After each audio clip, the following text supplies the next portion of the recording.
우리 옆에 계신 분들과 인사합시다. 사랑합니다. 축복합니다. 사랑합니다. 축복합니다. 사랑합니다. 축복합니다. 우리 주님의 크신 은혜와 사랑이 우리 모든 성도님들의 가정과 삶에 넘치시기를 주님의 이름으로 축복합니다. 하나님께서는 이스라엘 백성들을 가나안 땅으로, 약속의 땅인 가나안 땅으로 인도하시는 과정에서 두 번의 언약을 세우십니다. 홍해를 건넌 후에 시내산에 도착해서 한 번, 그리고 광야에서의 40년의 세월을 보낸 후에 다시 요단강을 건너기 전에 또 한 번, 이렇게 두 번에 걸쳐서 하나님은 이스라엘 백성들과 언약을 세우십니다. 그런데요, 왜 하나님은 두 번이나 언약을 세우셔야 했을까요? 한 번이면 충분하지 않을까요? 그런데 왜 두 번인가? 이것은 바로 이스라엘 백성들 때문입니다.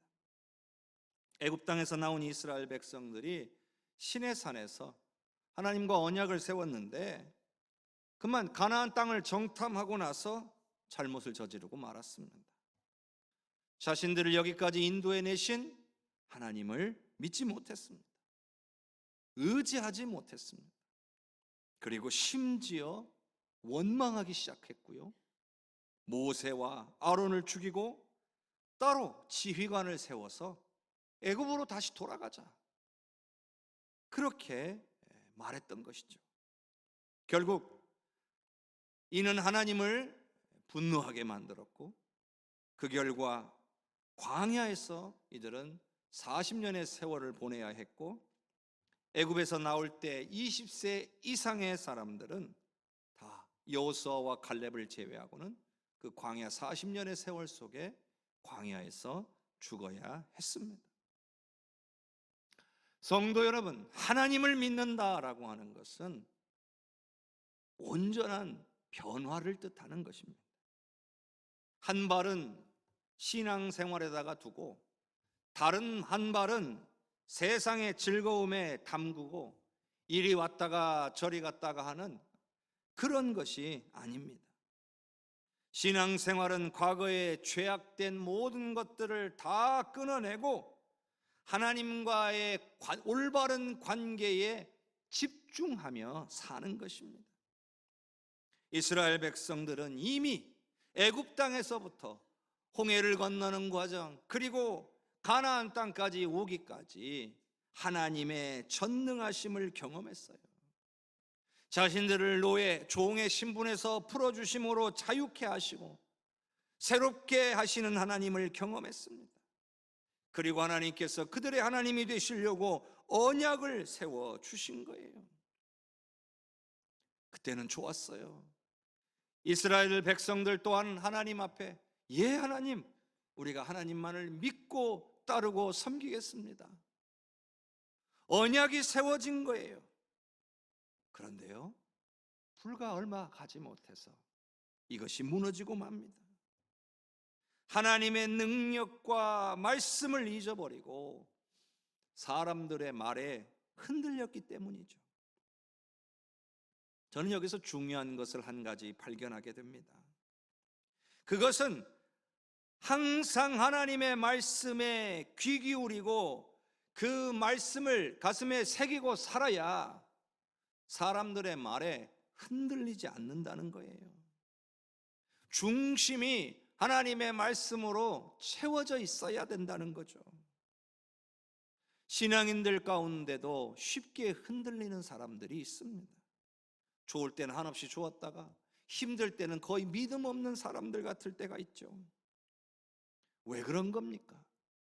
이는 평소에 하나님의 말씀을 가까이 하지 않는다는 것을 뜻합니다. 하나님의 말씀이 그 심령에 있지를 않으니까 사람의 말에 흔들리고 상황에 흔들리고 환경에 흔들리는 겁니다. 그 증인들이 누구예요? 이스라엘 백성들입니다. 이스라엘 백성들이 그랬어요. 그래서 그들은 40년이라는 세월의 징계를 받은 거죠. 하지만 우리 하나님은 이스라엘 백성들을 여전히 사랑하셨고 온 인류를 죄 가운데 구원하시기 위해서 다시 이스라엘 백성들을 세우시고 사용하시려는 거예요. 그래서 과거에 그들의 부모들 세대가 놓쳐버렸던 그 언약을 그 다음 세대인 이 광야에서 태어난 세대와 함께 다시 언약을 세우려고 하신 것입니다. 저는요, 이 광야에서 태어나서 광야에서 생활하다가 가나안 땅으로 들어가는 세대를 저는 광야 세대라고 부르겠습니다. 그리고 애굽 땅에서 나온 세대는 출애굽 세대라고 부를 겁니다. 광야의 세대에게 이처럼 새로운 언약을 세우시는 이유와 목적에 대해서 우리는 깨닫는 시간이 될 겁니다. 왜냐하면 이것은 이스라엘 백성들이 가나안 땅에 들어가서 살기 위해서 반드시 필요한 것이기 때문이에요. 또한 이건 오늘 예수 믿고 구원받은 하나님의 백성들, 저와 여러분이 이 세상을 살면서 하나님의 은혜를 누리며 살기 위해 반드시 필요한 것이기도 하기 때문입니다. 그래서 하나님께서 오늘 언약을 세우신 이유와 목적을 살펴보면서 오늘 우리가 붙들어야 될 것이 무엇인지 깨닫는 시간이 되시기를 주님의 이름으로 축복합니다. 신명기 29장 2절과 3절을 함께 읽겠습니다. 모세가 온 이스라엘을 소집하고 그들에게 이르되 여호와께서 애굽 땅에서 너희의 목전에 바로와 그의 신하와 그의 온 땅에 행하신 모든 일을 너희가 보았나니 곧 그 큰 시험과 이적과 큰 기사를 내 눈으로 보았느니라. 하나님이요, 이스라엘 백성들과 언약을 세우실 때는 반드시 모세라고 하는 중재자를 통해서 언약을 세우셨어요. 왜냐하면 당시 하나님은 항상 모세를 통해 말씀하셨어요. 모세가 이스라엘 백성들에게 하나님의 말씀을 이렇게 전달할 때는요, 항상 이 말씀을 선포하곤 해요. 그게 뭐냐면 하나님이 어떤 분이신지 너희가 잘 알지 않느냐, 너희가 이미 보지 않았느냐, 이 말을 자주 합니다. 왜냐하면 애굽 땅에서부터 여기까지 오기까지 하나님께서 행하신 일들이 너무나 많기 때문이에요. 야, 하나님 그런 분인지 너희 알잖아. 이게 모세의 이야기의 시작입니다.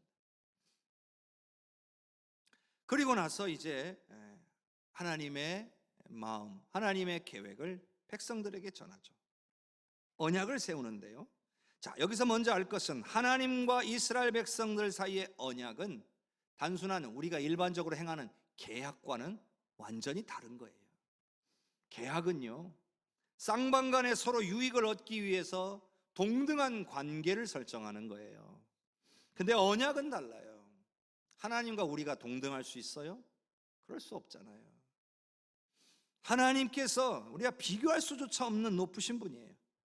그런 분께서, 그것도 놀라운 것은 일방적으로 우리에게 유익하게 하시기 위해서 언약을 세우자 하신 거예요. 이런 하나님의 계획이 이스라엘 백성들을 구원했고 젖과 꿀이 흐르는 가나안 땅으로 인도하신 거예요. 이걸 정리해보면, 말하자면 노비 문서도 없애주고 땅도 주고 집도 준 거예요. 이게 언약의 내용이에요. 그런데 단 한 가지, 앞으로 하나님만 잘 믿고 섬기면 너희가 받은 모든 것, 가나안 땅에서 받게 될 모든 것들을 끊어지지 않고 계속될 거다. 그러니 하나님만 잘 믿고 잘 섬겨라. 이게 언약의 핵심이에요. 불공평하잖아요. 그럼에도 불구하고 하나님은 우리에게 좋은 것을 주시고 싶어서 일방적으로 우리에게 좋게 하시되 한 가지만을 요구하신 거예요. 하나님만을 잘 믿고 섬겨라. 그래서 모세는요, 하나님이 이스라엘 백성들에게 그동안 어떤 일을 행하셨는지 절대로 잊지 말라고 말하고 있는 거예요. 보지 않았느냐? 잊지 말아라. 왜냐면요, 하나님께서 그동안 행하신 일을 잊어버리고 절대로 하나님을 잘 믿고 잘 섬길 수 없기 때문이에요. 여러분, 우리도요, 하나님께서 우리의 삶 가운데 베풀어 주셨던 하나님의 은혜를 잘 잘 기억해야 됩니다. 나를 구원해 주신 은혜, 나의 기도와 간구에 응답해 주신 은혜, 우리는 그것을 잘 기억해야 됩니다. 그래야만 하나님을 믿고 의지하게 되어 있는 거예요. 오늘 저와 여러분이요, 받은 은혜를 잘 기억하고 하나님만을 믿고 의지하실 수 있기를 주님의 이름으로 축복합니다. 자, 이제부터 언약을 새롭게 주시는 이유를 살펴볼 건데요, 먼저 신명기 29장 4절을 읽겠습니다. 그러나 깨닫는 마음과 보는 눈과 듣는 귀는 오늘 여호와께서 너희에게 주지 아니하셨느니라. 자, 첫 번째, 새로운 언약이 필요한 이유는 결국 이스라엘 백성들의 마음이 너무 고집스럽기 때문이에요. 그 고집을 그대로 유지하는 한 하나님의 복이 임할 수가 없어서 새로운 언약을 주시며 너희들의 고집을 꺾으라 하시는 거예요. 여기에서요, 이스라엘 백성들의 마음이 깨닫지 못하고 눈이 보지 못하고 귀가 듣지 못한다라고 하는 것은 하나님이 막으셨다 이렇게 되어 있지만 그렇게 볼 것이 아니라 근본적으로 이스라엘 백성들의 마음이 문제라는 거예요. 하나님의 말씀대로가 아니라 자신의 뜻대로 살고자 하는 마음으로 마음속에 가득 차 있는 거예요. 여러분, 하나님의 백성이 된다는 건 온전한 변화를 뜻한다고 했어요. 예수 믿기 전에는 내 마음대로 내 뜻대로 살아도 돼요. 그런데 예수 믿은 다음부터는요, 내 마음대로 내 뜻대로 살면 안 돼요. 하나님의 마음, 하나님의 뜻대로 살아야 할 줄로 믿습니다. 그런데 이스라엘 백성들은 여전히 구원받은 백성들이 되었음에도 불구하고 그 마음속에 자신의 뜻이 가득 차서 고집스러웠다는 거예요. 하나님의 그 놀라운 역사를 보고도 여전히 자신의 뜻과 자신의 마음을 바꾸려 하지 않았던 거예요. 그러니 하나님의 말씀이 있어도, 하나님의 말씀이 들려도 깨닫지를 못하고 듣지를 못하고 보지를 못하는 거예요. 성도 여러분, 바꾸지 않으면 은혜도 없는 법입니다. 신앙인의 삶은 내 자신의 고집과 욕심을 내버리고 하나님의 뜻과 마음으로 채워야 하는 것입니다. 아무리 하나님의 말씀이 선포되어도 내 생각과 내 뜻을 내려놓지 않는 한 그 말씀이 하나님의 음성으로 들리지 않습니다. 이런 사람을 가리켜 성경은 어떤 사람이라고 말하느냐? 강팍한 사람이라고 말해요. 혹은 목이 곧은 백성이라고 말합니다. 여러분, 우리는 이걸 인정해야 돼요. 우리 것을 내려놓지 못하는 한 우리는 강팍한 심령이고 우리는 목이 곧은 백성일 수밖에 없는 거예요. 우리는 이걸 인정해야죠. 하나님, 저는 강팍하고 목이 곧은 백성입니다. 용서하여 주시옵소서. 죄악된 생각들을 벗어버리고 하나님의 마음으로 채움받기를 원합니다. 오늘 이렇게 간구하는 성도님들이 되시기를 바랍니다. 여러분, 하나님의 백성이요, 하나님의 음성에 귀를 기울이지 않으면 절대로 하나님의 백성이 될 수가 없어요. 나 예수 믿는 사람이야, 나 교회 다녀, 그런다고 해서 하나님의 백성이 되는 게 아니에요. 하나님의 음성에 귀 기울여야 하나님의 백성이 될 수 있는 거예요. 여러분, 하나님의 음성에 귀 기울이지 않으면요, 하나님이 주시고 싶어 하시는 은혜와 복도 받아 누릴 수가 없어요. 은혜와 복을 바라면서 하나님의 말씀에 귀 기울이지 않는다? 이건 말이 안 되는 거예요. 이런 거죠. 씨를 뿌리지 않았는데 싹이 나고 열매가 맺히기를 바라는 것과 같은 거예요. 말씀에서 멀어지면 은혜에서도 멀어지는 거예요. 말씀에서 멀어지면 하나님으로부터도 멀어지는 거예요. 이것을 믿으시기를 바랍니다. 신명기 29장 5절과 6절을 함께 읽겠습니다. 주께서 40년 동안 너희를 광야에서 인도하게 하셨거니와 너희의 몸의 옷이 낡아지지 아니하였고 너희 발의 신이 헤어지지 아니하였으며 너희에게 떡도 먹지 못하며 포도주나 독주를 마시지 못하게 하셨음은 주는 너희의 하나님 여호와이신 줄을 알게 하려 하심이니라. 아멘. 새로운 언약에 필요한 두 번째 이유는 하나님께서 인도하시고 공급해 주지 않으시면 안 된다는 것을 깨닫게 하기 위함이에요. 모세는 지난 40년 광야 생활 동안 하나님께서 이스라엘 백성들을 어떻게 돌보셨는지를 잊지 말라고 권면하는 거예요. 여러분, 40년 동안 입어도 헤어지지 않는 옷 보신 적 있습니까? 40년을 신었는데 닳아지지 않는 신발 보신 적 있습니까? 이스라엘 백성들이 옷이 많은 게 아니에요. 잘해야 한두 벌이에요. 이스라엘 백성들이 신발이 많은 게 아니에요. 신발 하나예요. 40년을 입고 신었는데도 닳거나 떨어지지 않았어요. 이건요, 물리적으로 말이 안 되는 거예요. 마찰에 의해서 당연히 닳아요. 끊어지기도 하고 삭아요. 바람에 의해서 삭기도 해요. 그런데 그 일이 일어났어요. 40년 동안 닳아지지 않고 헤어지지 않았어요. 근데 여러분, 대략 200만 정도 되는 백성들이 공통으로 경험한 거예요. 어느 한두 사람에게만 일어난 역사가 아니라 모두가 함께 경험한 역사예요. 그러면요, 누구도 이 모세의 말에 부정할 사람이 없습니다. 여러분, 광야에서 40년을 보내야 된다라고 하는 하나님의 말씀을 들었을 때 이스라엘 백성들의 마음이 어땠을까요? 얼마나 놀랐을까요? 무엇을 먹지? 이 광야에 먹을 것이 별로 없잖아요. 뭘 먹지? 아니요. 무엇을 마시지? 옷은 또 어떻게? 그리고 우리가 40년 동안 여기서 살아남을 수 있을까? 이러다 다 죽는 거 아니야? 솔직히 이런 마음이었을 겁니다. 막막했을 거예요. 이렇게 살다가 여기서 다 죽겠구나.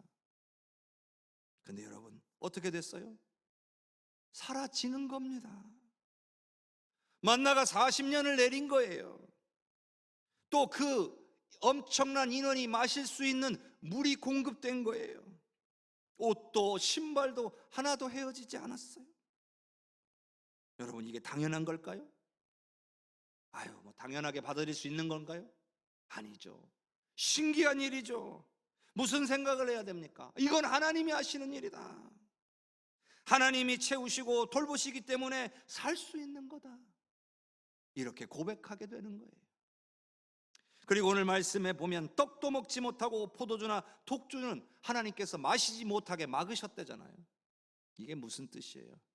떡이든 포도주든 독주든 어떻게 해야 됩니까? 우리가 스스로 필요한 재료들을 수확해서 그걸 가공해서 만들어야 되는 거예요. 사람의 손으로 만들어야 되는 음식이에요. 근데 하나님이 공급해 주신 만나와 물은 그냥 하나님이 내려주신 거예요. 이게 달라요.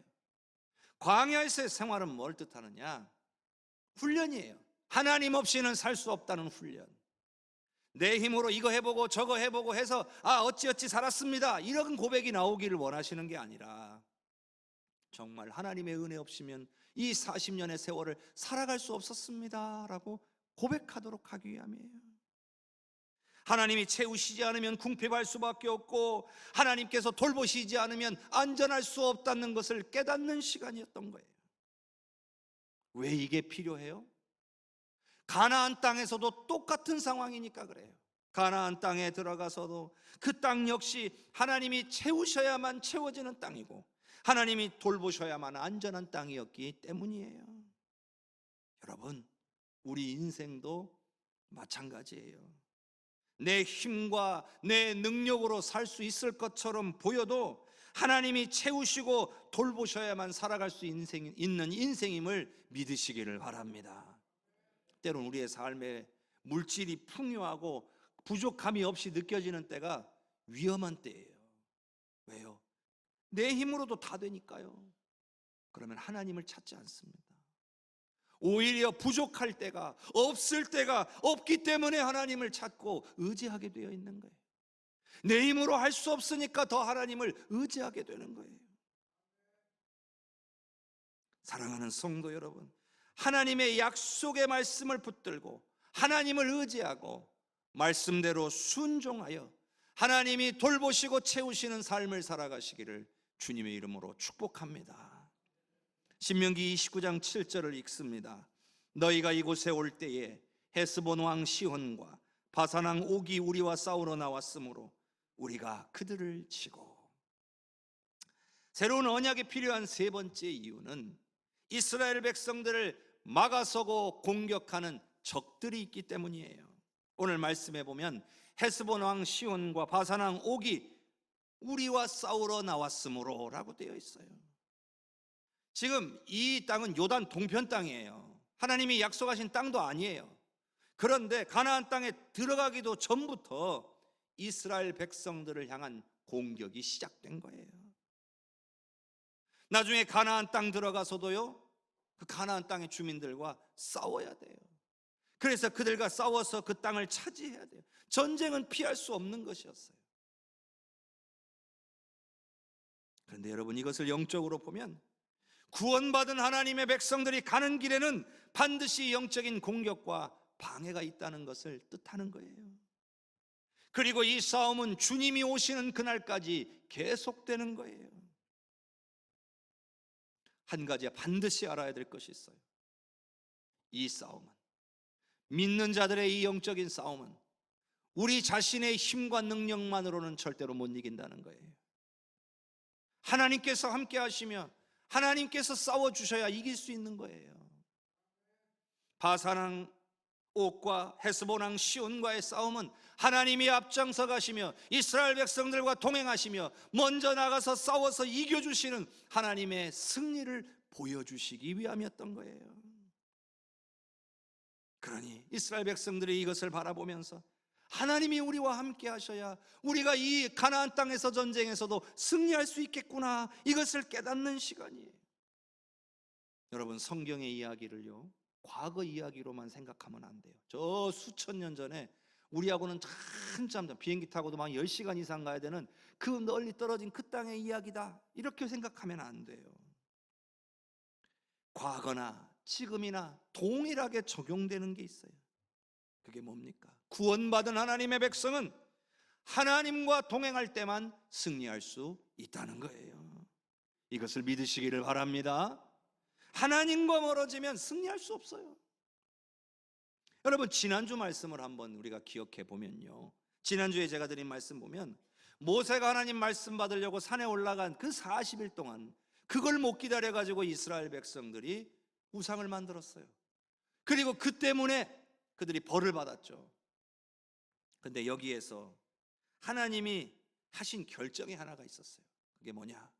내가 이스라엘 백성들과 함께 가나안 땅에 들어가지 않으시겠다 하신 거예요.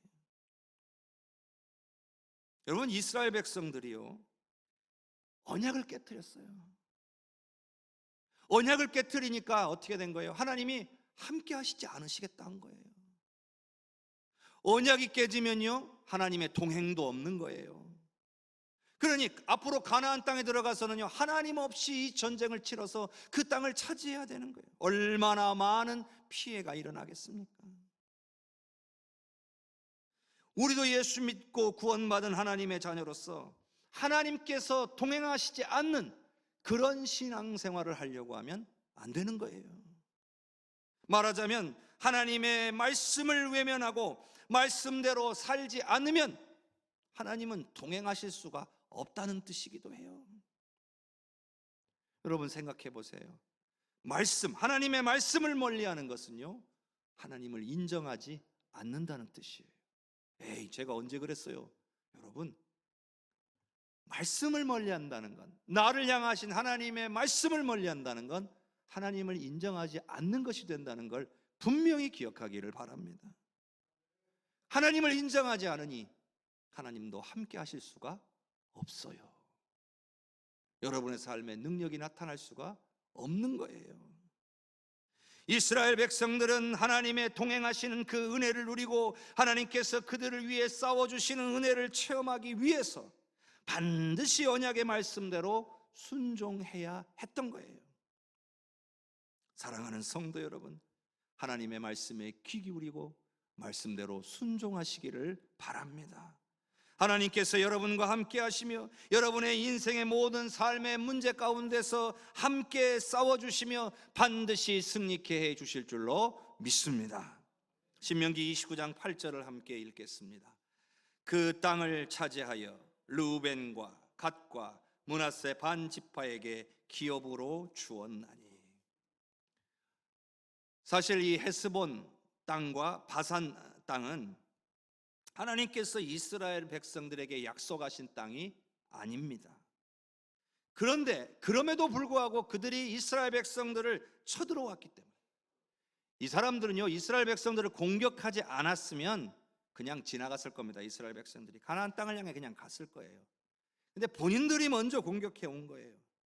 결국 싸움은 일어났고 그 결과 땅을 차지하게 된 거예요. 근데 땅을 차지해 놓고는 보니까 르우벤 지파하고 므낫세 지파, 반 지파하고 갓 지파가 이 땅에서 여기 가나안 땅까지 갈 필요가 없어 보이는 거예요. 그냥 여기다 정착하고 살았으면 좋겠는 거예요. 그래서 요청을 했죠. 우리가 여기서 살았으면 좋겠습니다. 대신 가나안 땅에 들어가서 가나안 땅을 차지하는 전쟁에는 함께 하겠습니다. 그리고 가나안 땅을 어느 정도 차지하게 되면 다시 이곳으로 돌아오겠습니다. 이걸 좀 허락해 주십시오. 하나님이 허락해 주셨죠. 여러분, 이 사건은 하나의 본보기입니다. 가나안 땅을 차지하고 있는 민족들 또한 우리가 얼마든지 하나님과 동행하면 몰아내고 그 땅을 차지할 수 있다는 것을 보게 하는 것입니다. 하나님이 함께 하시니까 우리가 이기는구나. 하나님이 함께 하시니까 우리가 땅을 차지할 수 있는 거구나. 이걸 깨닫게 하는 과정이었던 거예요. 하나님께서 이스라엘 백성들과 새롭게 언약을 세우시려는 네 번째 이유가 바로 약속의 땅에 대한 소망을 갖도록 하기 위함이었던 거예요. 왜냐하면 이스라엘 백성들은 조금만 힘들어지면 애굽을 생각했어요. 옛날이 좋았다. 옛날이요. 지난주 말씀드린 것처럼 애굽으로 돌아가고 싶어 했었어요. 다시 예전으로, 다시 과거로, 죄인의 신분으로 다시 돌아가고 싶다는 거죠. 하나님의 자녀가 되기를 원치 아니하고 세상으로 돌아가 원수 마귀의 자녀로 살아가고 싶다는 거죠. 왜 그래요? 목표가 분명하지 않았기 때문에 그래요. 목표가 분명하면 절대로 뒤돌아보지 않는 법입니다. 광야를 정처 없이 떠돌다 보면 꿈도 희망도 미래도 사라지기 쉽습니다. 그러나 이들에게는 분명한 목표가 있다는 것을 가르쳐주고 계시는 거예요. 바로 하나님께서 약속하신 가나안 땅을 차지하게 될 거라는 것을 알게 해주실 필요가 있었던 거예요. 그래서 하나님은 가나안 땅으로 들어가기에 앞서서 분명한 소망을 가질 수 있도록 언약을 새롭게 세우실 필요가 있으셨던 거예요. 우리도 마찬가지. 우리도요, 내가 이제 나이 먹었고 내가 이제 연약하고 부족하다고 아무런 목표 없는 인생을 살면 헛된 것들을 바라며 살기가 쉽습니다. 썩어지고 없어질 것을 향해 한평생 앞만 보고 달리는 사람들이 많아지는 거예요. 그러나 믿는 자들에게는요, 분명한 목표가 있습니다. 바로 영원한 하나님의 나라, 천국을 향해 나아가서 하나님의 백성으로 영원히 살아야 된다라고 하는 목표입니다. 이 땅에 우리가 믿는 자로서 누리는 기도의 응답, 그리고 하나님의 인도하심의 은혜가 있다는 것, 여러분, 이것은요 장차 우리에게 천국의 삶이 있음을 맛보게 해주는 거예요. 기도하는데 왜 응답해 주셔요? 왜 하나님이 돌보고 우리와 함께 해주시는 거예요? 천국은 이보다 좋다는 것을 우리에게 알려주시기 위함이에요. 많은 신앙인들이 천국에 대한 사모함이 부족해요. 이유는 이 땅에서 천국을 맛보지 못하기 때문이에요. 은혜를 누리지 못하고 살아가기 때문이에요. 기도 응답의 은혜, 하나님의 손길을 경험하지 못하고 있기 때문인 거예요. 사랑하는 성도 여러분, 이 세상 떠나면 다 놓고 갈 것, 썩어질 것에 매이지 마시기를 바랍니다. 그런 것들은 한번 잠시 잘 사용하다 놓고 가는 거예요. 그거 정말 붙들고 못 가는 겁니다. 그런 거에 매이지 말고 영원한 천국을 바라보며 천국에 소망을 두고 사시기를 바랍니다. 천국에 합당한 자로서 내가 어떠한 삶을 살아야 되는지를 깊이 묵상하시기를 바랍니다. 지금 내가 무엇을 해야 하나님이 기뻐하실까? 내가 어떻게 사는 것이 천국을 준비하는 자의 삶인지를 성령께서 깨닫게 해주시기를 주님의 이름으로 축복합니다. 신명기 29장 9절을 읽겠습니다. 그런즉 너희는 이 언약의 말씀을 지켜 행하라. 그리하면 너희가 하는 모든 일이 형통하리라. 아멘. 너무나 좋은 말씀이죠. 너희가 하는 모든 일이 형통하리라. 근데 여러분, 이 말씀만 읽으면 안 돼요. 마지막으로 새로운 언약을 세우시려는 이유는요, 하나님의 백성들에게 순종이 반드시 필요하기 때문이에요. 순종해야 형통하기 때문인 거죠. 저는 거듭 강조해 왔습니다. 순종해야 형통한다. 여러분, 하나님의 말씀에 순종하지 않겠다는 것은 나는 형통하기 싫습니다라는 말과 같은 거예요. 여러분, 이건 제가 그냥 제 생각으로 들은 이야기가 아니잖아요. 지금 성경에 분명하게 기록되어 있잖아요. 여러분, 기도만 하면 다 되는 게 아니에요. 순종하면서 기도해야 돼요. 자체죠. 신앙인들 가운데는요, 그냥 하나님께 달라고만 기도해요. 그러면서 삶 속에서는 하나님의 말씀에 순종하지 않아요. 받기만 원하는 거죠. 하나님 그렇지 않아요. 순종해야 형통하리라. 오늘 저와 여러분이 하나님의 말씀에 대해서 순종함으로 형통케 되는 은혜를 누리시기를 바랍니다. 제가 처음 시작할 때 이런 말씀을 드렸어요. 언약과 계약은 다르다. 조건이 딱 하나예요. 하나님의 언약은 조건이 딱 하나. 순종만 잘하면 된다. 그러면 약속하신 것을 다 주시겠다. 근데 문제가 있죠. 뭘 순종해야 되냐고, 뭘 순종해야 되는지를 모르는 게 문제입니다. 왜 우리가 무엇을 순종해야 되는지 모르는 겁니까? 말씀을 모르기 때문에 그래요. 하나님 말씀하셨습니다. 이 언약의 말씀을 지켜 행하라. 그러려면요, 언약의 말씀이 뭔지는 알아야 됩니다. 그래야 지키기도 하고 행할 수 있는 것이 아니겠습니까? 말씀을 가까이 해야 돼요.